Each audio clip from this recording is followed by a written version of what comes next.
సేవకుడైనటువంటి తువాలు తీసుకొని నడుము కట్టుకున్నాడంట. ఇప్పుడు మీరు కూడా ఆలోచన చేయండి, ఒక పెద్ద మనిషి భుజం మీద తువాలు తీసి నడుము కట్టుకుంటే ఎట్లా కనపడతారు ఆ మనిషి? ఇప్పుడు మీరు వేసుకుంటే ఒక పెద్దగా కనపడతారు. అట్లాంటిది ఎవరైనా గౌరవిస్తారంట. నేను అమ్మో పెద్ద కాబట్టి పై వస్త్రం వేసినాడని. అదే టువాలు తీసి నడుము కట్టుకుంటే ఎట్లా కనపడతాడు? ఒక పరిచర్య చేసేవాడిగా ఆటలాంటిగా మనకు కనపడతాడు. అదే చేసినాడు యేసయ్య. అధికారాన్ని తీసి పక్కన పెట్టి శిష్యులకు హెచ్చరిక చేస్తున్నాడు. మీకు వారికి ఉన్న గర్వం ఏంటంటే నేనే గొప్ప. ఎట్లా చెప్పుకుంటున్నాను నేనే గొప్ప అని? మేము కూడా అద్భుతాలు చేస్తున్నాం, దయ్యములను వెళ్ళగొడుతున్నాం, అధికారులతో మేము కూడా దయ్యములను వెళ్ళగొడుతున్నాం. మేమేమి తక్కువ వాళ్ళం కాదు, సామాన్యమైన వాళ్ళు కాదు. దయ్యములు మమ్మల్ని చూసి కూడా పారిపోతున్నాయి అన్నటువంటి వారి మధ్య నేనే గొప్ప అనేటువంటి అహం వారికి పెరగడం వలన యేసయ్య ఏం చేశాడంటే తన క్రియలతో వారికి ఉన్నటువంటి ఆ గొప్పతనాన్ని, వారికి ఉన్న గర్వాన్ని అణిచివేస్తున్నాడంటే ఎట్లా అణిచివేస్తున్నాడంటే వెంటనే నడుముకు తువాలు కట్టుకొని ఈ 12 మందిని వరుసగా కూర్చోబెట్టి ఒక్కొక్కరికి ఏం చేస్తున్నాడు? పాదాలు కడుక్కుంటూ వస్తున్నాడు. చూసారా? చెప్పడంలే, తన క్రియలతో చెప్తున్నాడు, క్రియలతో చేస్తున్నాడు. మాటతో చెప్పడంలే, తన క్రియలతో పని చేస్తున్నాడు. ఆ 12 మంది యొక్క శిష్యుల యొక్క పాదాలు కడిగినాడు. పేతురు, ప్రభువా నువ్వు నా పాదాలు కడగడమా? నువ్వెక్కడ మేమెక్కడైనా? మరి ఇటువంటి తగ్గింపు అప్పుడు రాకపోయినా పేతురు నీకు? ఇటువంటి తగ్గింపు మాటలు అప్పుడు రాకపోయినా అంతవరకు నేనే చేస్తున్నాను, నేనే గొప్ప అని వివాదం ఆడుకుంటున్నారే. అప్పుడు రాలేదా తగ్గింపు? నేను పాదాలు పట్టుకుంటేనే వచ్చింది ఆ తగ్గింపు నీకు. నువ్వు నా పాదాలు కడగడం ఏంటయ్యా? నువ్వెక్కడయ్యా? నేనెక్కడయ్యా? అందుకనే యేసయ్య చెప్పినాడు, వరుసగా 12 మంది యొక్క శిష్యుల యొక్క పాదాలు కడిగి వేసి ఒక మాట అంటాడు. ఏమంటాడు? మీరు కూడా ఒకరి పాదాలు ఒకరు కడుక్కోవాల్సిందే. అంటే మీరు కూడా ఒకరికొకరు పరిచర్య చేసుకుంటూ పోవాల్సిందే. ఆ గొప్ప కార్యం ఈ దినమున ఆయన చేశాడు. అటువంటి గొప్ప కార్యం ఆయన ఈ దినమున చేస్తాడు. ఎందుకంటే ఇంకా సమయం లేదు ఆయనకు. ఇంకా సమయం లేదు. మొదటి రోజు శిలువ ప్రాణులు అప్పచెప్పే పరిస్థితి వస్తుంది. ఇంకా సమయం లేదు. ఏదైనా సరే ఈ రాత్రి జరిగిపోవాలి. ఆయన అనుకునే ప్రతిదీ కూడా ఈ రాత్రి సమాజానికి తెలియజేయాలి. ఆయన ఆ విధంగా ఆయన ప్రభు రాత్రి భోజనం ఇవ్వడం కాదు, శిష్యుల యొక్క పాదాలు కూడా కడగడం మొదలు పెట్టాడు. వారికి బుద్ధి వచ్చినట్టుగా చేసినాడు. మీరు కూడా ఒకరికొకరు మీ పాదాలు కడుక్కోండి. అలా కడుక్కుంటే మీరు ధన్యులు. పరిచర్య చేయండి. వాక్యం ప్రకటించే విషయంలో అధికారిగా మారండి. దేవుడు మనకు చెప్పింది అదేనండి. వాక్యం చెప్పే విషయంలో అధికారులుగా మారండి. ప్రజలకు సేవ చేయ విషయంలో పరిచారకులు అయిపోండి. అది దేవుడు మనకు చెప్పింది. కానీ నాడు అధికారులతో మాట్లాడేటువంటి మనం కూడా ఏదైనా ఎవరికైనా ఏదైనా పరిచయం చేయాలంటే అక్కడ మనము సేవకులుగా మారుతున్నాం. నేనేంటి, నా స్థితి ఏంటి, నా పరిస్థితి ఏంటి, నేనెందుకు సేవ చేయాలో? నేను వాక్యం ఎంత బ్రహ్మాండంగా చెప్తాను తెలుసుదా? వాక్యం ఇంత బ్రహ్మాండంగా చెప్తున్నాను కాబట్టి ఇంతమంది వస్తున్నారు కాబట్టి నేనేది పరిచయం చేసేది అనుకుంటారు కొంతమంది. అటువంటి వారు కూడా బుద్ధి చేస్తాడు చెప్పినాడు. ఏమని? వాక్యం మీరు అధికారంతో బోధించండి తప్ప ఎవరైనా మనుషులు ఎవరైనా మీరు వారికి పరిచయం చేయాల్సింది, నడుమ వచ్చాల్సిందే. మీరు వాక్యం ప్రకటించే విషయంలో అధికారులు అయిపోయారు. ప్రతి విషయంలో అధికారాన్ని చూపించకూడదు. వాక్య విషయంలో అధికారం చూపించు. మాట్లాడధికారంగా నేను నీ పక్షాన ఉన్నానన్నాడు దేవుడు. కాబట్టి ఆలోచన చేసుకోండి. ఆ విధంగా ఆయన ఈ దినమున 2వ కార్యము జరిగించినట్టు మనం చూస్తున్నాం. తర్వాత ఆయన చేసిన 3వ కార్యం ఏంటంటే గెత్సేమనే వనములో శ్రమ పడడం. ఇదే రోజు ఆయన పస్కా పండుగను ఆచరించడం ఇదే రోజు. ఆ పస్కా పండుగ రోజు సాయంకాలంలో ఒక ఇంటిలో ప్రభు రాత్రి భోజనము ఆచరించిన రోజు ఇదే. శిష్యులకు పాదాలు కడగడము ఇదే రోజు. అదే రాత్రి అంటే ఈ రాత్రే గెత్సేమనే తోట కూడా వెళ్ళడం కూడా జరిగింది. మరి గెత్సేమనే తోటకు వెళ్ళి జరిగిన సందర్భం ఏంటో ఒకసారి మన వాక్యంలోనే చూద్దాం. మత్తయి సువార్తను చూద్దాం. ఎందుకు నేను మత్తయి యోహాను మాత్రం బేక్ చేసుకున్నాను? ఈ శ్రమల వారి చరిత్రలో ఎక్కువ నేను మత్తయి యోహాను ఎందుకు బేక్ చేసుకున్నానంటే క్రీస్తు శ్రమల గురించి బహుగా ధ్యానించి దాన్ని ప్రకారం బాగా రచించిన వాళ్ళు ఇద్దరు. మార్కు పెద్దగా క్రీస్తు శ్రమల గురించి తెలియజేయడం, లూకా కూడా పెద్దగా క్రీస్తు శ్రమల గురించి రాయలేదు. క్రీస్తు శ్రమల గురించి బాగా స్పష్టంగా రాసింది ఎవరంటే మత్తయి యోహాను. అందుకని నేను ఎక్కువ మత్తయి యోహాన్ని బేస్ చేసుకొని మీకు క్రీస్తు పడిన శ్రమల గురించి చెప్తున్నాను. ఎందుకంటే వారు చెప్పినటువంటి శ్రమలు, ఎందుకంటే మార్కులు లేవు. యోహానులో మత్తయి యేసుక్రీస్తు ప్రభు గురించి చెప్పినటువంటి శ్రమలు, యోహాను గురించి చెప్పినటువంటి శ్రమలు మార్కులో అంత స్పష్టంగా లేదు. లూకా సువార్తలో అంత స్పష్టంగా లేదు. కానీ క్రీస్తు అనుభవించినటువంటి శ్రమల గురించి స్పష్టంగా తెలుసుకోవాలంటే మత్తయిని బేస్ చేసుకో, యోహానుని బేస్ చేసుకో. వాటి ఆ ఇద్దరు రాసిన సువార్తను బేస్ చేసుకొని నువ్వు శ్రమల వారి గురించి మాట్లాడు, చాలా బాగుంటుంది. ఆ బేస్తో నేను మాట్లాడుతున్నా కాబట్టి నేను అందుకని నేను ఎక్కువ మత్తయి యోహాన్ని బేస్ చేసుకుని మాట్లాడుతున్నా. చూడండి, ఇక్కడ మత్తయి సువార్తలో మనం మళ్ళా మత్తయి సువార్తకి వెళ్ళిపోతే మరి గెత్సేమనే వనములో ఆయన శ్రమ పడినటువంటి సందర్భం, లేకపోతే గెత్సేమనే వనలో శ్రమపడి ప్రార్థించినటువంటి సందర్భాన్ని మనం అక్కడ చూస్తున్నాం. మత్తయి సువార్త 26వ అధ్యాయము, మత్తయి సువార్త 26వ అధ్యాయము 36వ వచనం చదువుతాం. 36వ వచనం చదవండి.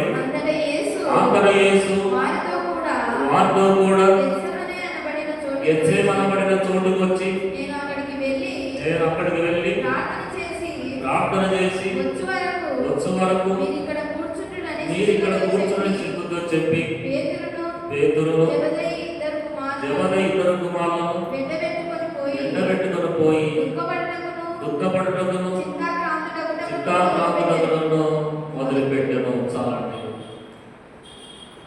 ఇక దాని కింద ఆయన ఆ శిశువుల ముగ్గురిని తోడుకొని పోయి మరి వారి ఎదుట రూపాంతరం పొందడం ఇదంతా మనం చూస్తాం. అక్కడంతా మనం జరిగిన విషయమే కదా. అయితే ఆయన ఆ గెత్సేమనేటువంటి తోటలో ప్రార్థించిన విధానం రండి. ఆ గెత్సేమనే తోటలో ఆయన ప్రార్థించిన విధానం చాలా గొప్పదండి. ఆ ప్రార్థనలు చేస్తున్నాం లేదా చేసుకో, దాని గురించి మనకు తెలుసు కదా. అదంతా మ్యాటర్ అంతా మనకు తెలుసు. అందులో శ్రేష్టమైనది ఏంటంటే ఆ గెత్సేమనే తోటలో ప్రార్థించిన విధానం. ఆ ప్రార్థన కూడా నీ కొరకు నా కొరకు చేసింది. ఆ ప్రార్థన కూడా నీ కొరకు నా కొరకు చేసింది. శిష్యులకు చెప్తాడు, మీరు శ్రమల్లో పడకుండా, ఇబ్బందులు పడకుండా మీరు కూడా ప్రార్థన చేయండి, మేల్కొని ప్రార్థన చేయండి. అంటే మహాత్మావులు మేల్కోకుండా నిద్రపోయినారు. ఇక శ్రమలు రాబోతున్నాయి, శ్రమ రాబోతుంది. మనం శ్రమ పెట్టేవాడు రాబోతున్నాడు రాత్రి. నన్ను మిమ్మల్ని శ్రమ పెట్టేవాడు రాత్రి రాబోతున్నాడు. శోధంలో పడకుండా మీరు ప్రార్థన చేయండి, శ్రమలో పడకుండా మీరు ప్రార్థన చేయండి నేను చెప్పి వెళ్ళిపోతే ఈ మహాత్మావులు ఆయన తిరిగి వచ్చినప్పుడల్లా నిద్రపోతున్నారు. చూసారండి ఎంత జాగ్రత్త పడండి. యేసయ్య తాను జాగ్రత్తగా ఉంటూ మనల్ని జాగ్రత్త చేస్తున్నాడు. చాలా జాగ్రత్తగా ఉంటూ మనల్ని కూడా జాగ్రత్తగా చేస్తున్నాడు. ఎవరు చేస్తారంటే అంత జాగ్రత్త? ఇక మన శ్రమంలోకి వెళ్తున్నాం, శోధనలోకి వెళ్తున్నాం. ఆ శోధనలో పడకుండా మీరు ప్రార్థన చేయండి, నేను కూడా ప్రార్థన చేస్తాను అని ఆయన ప్రార్థన చేసినాడండి. ఆ ప్రార్థన ఎటువంటి ప్రార్థన అంటే ఒకసారి మనం చూద్దాం. చూడండి, మత్తయి సువార్త 26వ అధ్యాయము 39వ వచనం చదువుదాం. లేకపోతే 38 నుంచి చదవాలి. అప్పుడు యేసు మరణమందు అంతగా అంత పైకి వెళ్తాము. 37 నుంచి చదవాలి. పేతురును జబదయి ఇద్దరు కుమారులను వెంట పెట్టుకుని పోయి దుఃఖపడుటకును చింతాక్రాంతుడగుటకు మొదలుపెట్టాడు. అప్పుడు యేసు మరణమునంతగా నా ప్రాణము పోవు దుఃఖముతో మునిగి ఉన్నది. మీరు ఇక్కడ నిలిచి నాతో కూడా వెలుగుగా ఉండని వారితో చెప్పి కొంత దూరం వెళ్ళి సాగిలపడి నా తండ్రి సాధ్యమైతే ఈ గిన్నె నా యొద్ద నుండి తొలగిపోనేమో, అయినను నా ఇష్ట ప్రకారం కాదు నీ చిత్త ప్రకారమే కానీ మరి ప్రార్థించను. సరే, ఈ ప్రార్థన మనం చేరుతామా? అసలు ఆయన ఏమని ప్రార్థన చేసినాడో ఆ ప్రార్థన అర్థం లేదు మనకు. ఆయన ఏమని ప్రార్థన చేసినాడో ఆ అర్థమే తెలియదు. అటువంటిది ఆయన కూడా ప్రార్థన చేయాలంటే ఎట్లవుతుందండి? ప్రభు అంటున్నాడు అక్కడ, దుఃఖాక్రాంతుడైపోయాడంట, చింతాక్రాంతుడైపోయాడంట. అంతేకాదు తన ప్రాణము ఒక దుఃఖముతో మునిగిపోయిందంట. తన ప్రాణము పోయేంత వరకు, తన ప్రాణం పోయేంత వరకు ఉందంట. ఎందుకంటే తన ప్రాణం పోయేంత వరకు ఉన్నది నీ కొరకు నా కొరకే. ఎందుకంటే నువ్వు చేసేటువంటి పాపములు విపరీతమైపోతున్నాయి. అంతేకాదు అప్పజెప్పేవాడు రాబోతున్నాడు, నన్ను సిలువకు అప్పజెప్పేవాడు రాబోతున్నాడు. బహు దుఃఖాక్రాంతుడైపోయాడంట. తన ప్రాణము పోయేంత పరిస్థితి. నిజంగా ఆలోచన చేసుకోండి, మన కొరకు ఆయన ఎంత ప్రాణాలు ఇవ్వడానికి కూడా సిద్ధంగా ఉన్నాడు. మన కొరకు ప్రాణాలను అర్పించడానికి సిద్ధంగా ఉన్నాడు. అందుకనే అంటాడు, ప్రభా నీ చిత్తమైతే ఈ గిన్నె నా నుంచి తొలగించు. నీ చిత్తమైతే ఈ గిన్నె, ఏ గిన్నె? మనం చేసిన పాపముల గిన్నె. మనం చేసిన పాపముల గిన్నెను తొలగించన్నాడు. తన గిన్నె కాదండి, తన గిన్నెనే కాదు. ఆ గిన్నె నీదే, నాదే, మనందరిదే. పాపముల గిన్నెది. మనం చేసిన పాపములన్నీ కూడా ఒక గిన్నె రూపములో తయారు చేసి అందుకనే దేవుడితో మాట్లాడతారు, ప్రభువా నీ చిత్తమైతే గిన్నెను నా నుంచి తొలగించు. అయినందుకు నా చిత్తం కాదు నీ చిత్త ప్రకారమే. అంటే ఆ గెత్సేమనే తోటలో, ఆ వనములో దేవుడు నీ కొరకు చిత్తాక్రాంతుడైపోయినాడు. మనందరి కొరకు దుఃఖపడ్డాడు ఆయన. ఎంతవరకు? అది మరణంత వరకు, మరణమనంత వరకు, మరణమని పోయేంత అంటే మరణించేంత వరకు అన్నట్టుగా దుఃఖాక్రాంతుడైపోయినాడండి యేసుక్రీస్తులో. మరి ముఖ్యంగా ఆయనకున్న వేదన ఏంటంటే ఈ రాత్రి నన్ను అప్పచెప్పడానికి ఒకడు రాబోతున్నాడు. వాడు ఆల్రెడీ నేను ఎడగన ఒప్పందం కుదుర్చుకున్నాడు. ఎక్కడ అప్పచెప్తానో అదల్లో కూడా చెప్పేసినాడు. అడ్రస్ అంతా చెప్పేసినాడు. యూదాయిస్కరియోతు ప్రధాన యాజకులకు, శాస్త్రులకు ఆయన ఎక్కడ ఉంటాడో నాకు తెలుసు. నేను ఎవరి ముందు కనుకుంటానో అతన్ని మీరు బంధించండి అని ఒప్పందం అంతా కుదుర్చుకున్నాడు. నేను దినమన్నా అదంతా యేసయ్యకు తెలుసు కాబట్టి అంత వేదన పడ్డాడండి ఆ వనంలో, ఆ గెత్సేమనే వదన వనంలో. కాబట్టి జ్ఞాపకం చేసుకుని ఇప్పుడు ఏదేమి వింటారా? క్రింద వచనాలు వెళ్ళిపోతే అక్కడ ఇంకొక మాట, ఆయన చేసిన 4 సందర్భం, ఆయన ఈ యొక్క శ్రమలవార చరిత్రలో ఆయన జరిగించినటువంటి ఈ యొక్క సంఘటనలో పస్కాను సిద్ధపరచడం మనం చూసాం.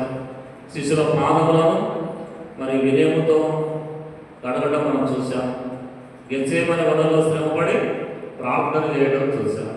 అంతేకాదు అదే రాత్రి మనుష్య కుమారుడు అప్పగించబడడం. ఈ దినమున ఈ రాత్రి జరుగుతున్న సంఘటనలు 4వది మనం గమనిస్తే మనుష్య కుమారుడు అప్పచెప్పబడడం. ఈ మాట మత్తయి సువార్తలోనే 26వ అధ్యాయము 47వ వచనంలోనే మనం చూస్తాం. ఆయన ఇంకా మాట్లాడుచుండగా ఒకటి గమనించండి. ఇప్పుడు మనము మొదటి సందర్భం చూసినాం.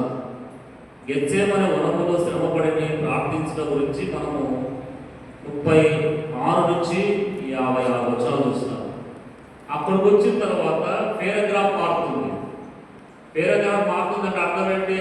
అక్కడ 1 గంట జరిగిండొచ్చు, 2 గంటలు జరిగిండొచ్చు. ఒక సిచ్యువేషన్ పేరాగ్రాఫ్ మారిందంటే అక్కడ కొంత గంటను లేదా కొంత సమయం జరిగింది, కొంత సమయం జరిగిందని అర్థం చేస్తాము. పేరాగ్రాఫ్ మారిందంటే అందుకని కొంత సమయం తర్వాత 1 గంట జరిగిందో 2 గంటలు జరిగిందో మనకు తెలియదు. వెంటనే పేరాగ్రాఫ్ మారుస్తున్నాడు. మార్చి ఏమంటున్నాడు ప్రభు 47వ వచనంలో?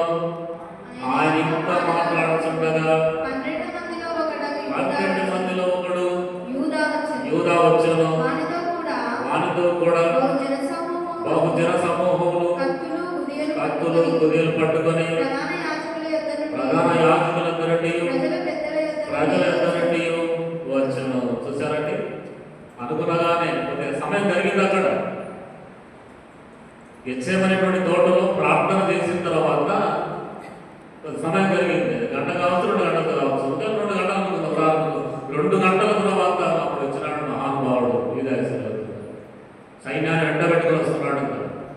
వెంటబెట్టుకుని వస్తున్న సంగతి వేసన్నాడు.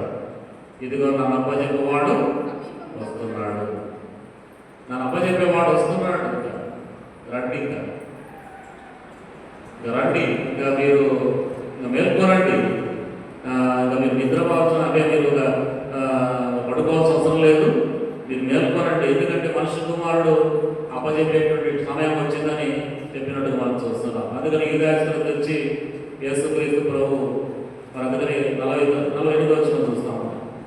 ఆయన అప్పగించువాడు నేనెవరిని గుర్తు పెట్టుకున్నానో ఆయనే యేసు, ఆయన పట్టుకుడనని వారికి గుర్తు చెప్పి వెంటనే యేసునందుకు వచ్చి బోధ కూడా నీకు శుభమని చెప్పి ఆయన ముందు పెట్టుకుని యేసు చెలికాడ నువ్వు చేయించున్నదేదో చేయమన్నదంటూ చెప్పగా వాడి దగ్గరకు వచ్చి ఆయన మీద పడి వారి దగ్గరకు వచ్చి ఆయన మీద పడి ఆయనను పట్టుకొనిరి. జ్ఞాపకం చేసుకోండి, ఆ రాత్రి జరుగుతున్నటువంటి సంఘటనలు ఇవి. ఈ 4 ప్రత్యేకమైన సంఘటనలు ఇవి. చాలా జరిగినాయి, కానీ కొన్ని విలువైనటువంటి సంఘటనలు, కొన్ని ప్రాముఖ్యమైన సంఘటనలే మీకు తెలియజేస్తున్నాను. మరి ముఖ్యంగా ఆ రాత్రి అంటే ఇంకా 12 కాక మునిపే ఈ యొక్క యూదాయిస్కరియోతు వచ్చి ముద్దు పెట్టుకొని యేసుక్రీస్తు ప్రభువును మరి ప్రధాన యాజకులకు మరి చేతులకి అప్పచెప్పినట్టుగా మనం చూస్తాం. ఇదంతా 12 లోపల జరిగిన సందర్భం. ఇది 12 లోపల. ఇంకా 12 తర్వాత అంటే ఈరోజు తెల్లవారుతామని చెప్తానండి. అంటే ఈరోజు కాదు, రేపు తెల్లవారుతాము. ఎందుకంటే ఈరోజు తెలుసుకోవడం మంచిది కాదు. కాబట్టి 12 తర్వాత ఏం జరిగింది అంటే దినం మారుతుంది. ఇంకా అంటే 12 లోపల జరిగింది ఇది. ఈరోజు 12 లోపల జరిగినటువంటి ఈ సిచ్యువేషన్స్, ఇక 12 తర్వాత జరిగిన సిచ్యువేషన్స్ ఏంటో రేపు తెల్లవారుతాము మాత్రమే తెలుసుకుంటా ఉంటారు. మధ్యాహ్నం ఎటు తెలుసుకోలేదు, ఎందుకంటే మధ్యాహ్నం 7 మాటలు ఉంటాయి. వీలైనంత వరకు రేపు తెల్లవారుతాము రావడానికి ప్రయత్నం చేయండి. ఎందుకంటే తెల్లవారుతామున ఏం జరిగినాయి, ఆయన తెల్లవారినప్పుడు ఎక్కడ ఉన్నాడు, ఎవరు కాడున్నాడు, ఏం జరిగింది, అది కేవలం తెల్లవారుతామనే తెలుసుకుంటారు. మధ్యాహ్నం తెలుసుకోలేదు, ఎందుకంటే 7 మాటలు ఉంటాయి కాబట్టి. గమనించుకొని అర్థం చేసుకొని పాత పదాలలో గమనించండి. ఇంతవరకు దేవుడు చక్కటి వాక్యముతో మరి ముఖ్యంగా ఈ రాత్రి దేవుడు తాను చేసిన 4 గొప్ప కార్యాలేంటో మనం విన్నాం, గ్రహించాలి. మరి విన్నటువంటి ఆ మాటలు మన జీవితంలో ఎప్పుడు కూడా మర్చిపోకుండా మన దినం వాటిని జ్ఞాపకం చేసుకోవాలి. ఎందుకంటే ఆనాడు నేను చెప్పాను కదా, ఒక క్రైస్తవునికి అనుసరించవలసినటువంటి మర్యాద, అనుసరించవలసిన సంస్కారం ఏంటంటే ఆనాడు యూదులు పస్కా బలిని ఏ రీతిగా ఆచరించి గౌరవప్రదంగా జీవించినారు, అదే రీతిగా మరి బాప్తిస్మము ఆచరించి దేవుడు ఎట్లా కనపరిచినారు, అదే రీతిగా ప్రభు రాత్రి భోజనంలో పాల్గొని ఏ రీతిగా దేవుని గౌరవించినారో అదే మనం చేయాలి. దేవుని గౌరవించినప్పుడు 2 చేయాల్సింది. నువ్వు దేవుని గౌరవించాలంటే 2 చేయాలి. బాప్తిస్మం తీసుకో, ప్రభువులలో చేయండి. అందుకని ఏమన్నాడు ఆయన, నేను వచ్చు మరింత వరకు వీటిని చేయండి, ఈ మర్యాద అనుసరించండి. నేను వచ్చు మరింత వరకుగా నా శరీరం ఎవరైతే పూజిస్తారో, నా రక్తం ఎవరైతే సేవిస్తారో వారు ధన్యులు, వారు నాకు పాత్రలు అన్నాడు. కనుక వాటిని విడిచిపెట్టకుండా మన బ్రతుకున్నంత కాలము ఇంకా నువ్వు మారు మనసు పొందకపోతే బాప్తిజం తీసుకో, దేవుని గౌరవించు. ఇక నువ్వు ఇంకా నువ్వు మారు మనసు పొందకపోతే బాప్తిజం తీసుకున్న తర్వాత ప్రభువులను చేయి, అదే నువ్వు గౌరవించినట్లే. కాబట్టి ప్రభువులను చేసే ప్రతి ఒక్కరు కూడా దేవుని ప్రేమించే బిడ్డలుగా ఉండాలని ఉద్దేశంతో